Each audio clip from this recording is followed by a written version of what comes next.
Zee 24 तास एक पाऊल पुढे। कर्जमाफीचा घोळ संसदेत गाजतोय। त्याची सुरुवात झाली ती कोल्हापूर जिल्ह्यातून। काही कर्ज प्रकरणांमध्ये अवैधरित्या कर्जमाफी झाल्याची तक्रार स्थानिक खासदारांनी केल्यानंतर हा मुद्दा ऐरणीवर आलाय। यामुळे जिल्ह्यातील जवळपास 45,000 शेतकऱ्यांना माफ केलेलं 112 कोटी रुपये कर्ज मागे गेलेत। तसंच त्यांना 5 वर्षांचे व्याजही भरावं लागणार आहे। केंद्र सरकारनं 2008 मध्ये जाहीर केलेल्या कृषी कर्जमाफी योजनेतून कोल्हापूर जिल्ह्याला 293 कोटी रुपयांची कर्जमाफी मिळाली होती।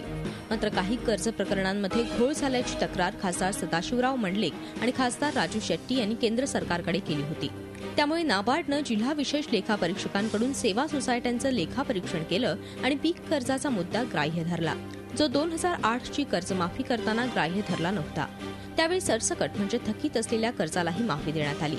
नाबार्डनं आता केलेल्या चौकशीत पीक कर्जापेक्षा अधिकच्या रकमेला दिलेली कर्जमाफी अवैध ठरवली आहे। त्यामुळे कोल्हापूर जिल्हा बँकेला संबंधित रक्कम तत्काळ वसूल करण्याचे आदेश दिले।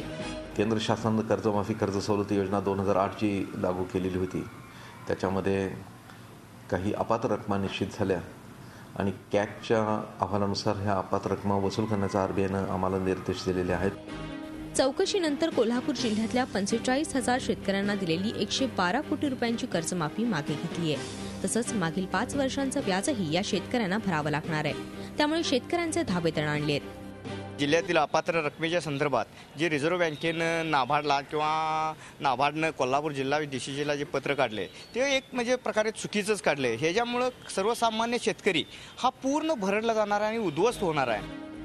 2008 मध्ये कर्जमाफी करताना न लावलेला पीक कर्जाचा निकष आता लावण्यात आल्यानं या कर्जमाफीतल्या घोळाचा आकडा मोठा दिसतोय। परंतु फक्त कोल्हापूर जिल्ह्यातच तेवढी चौकशी करून कशी चालेल? देशातल्या इतर जिल्ह्यांमध्येही असंच झालं नसेल कशावरून, असा प्रश्न उपस्थित केला जातोय। झी 24 ताससाठी कोल्हापूरहून प्रताप नाईकसह ब्युरो रिपोर्ट। झी 24 तास एक पाऊल पुढे।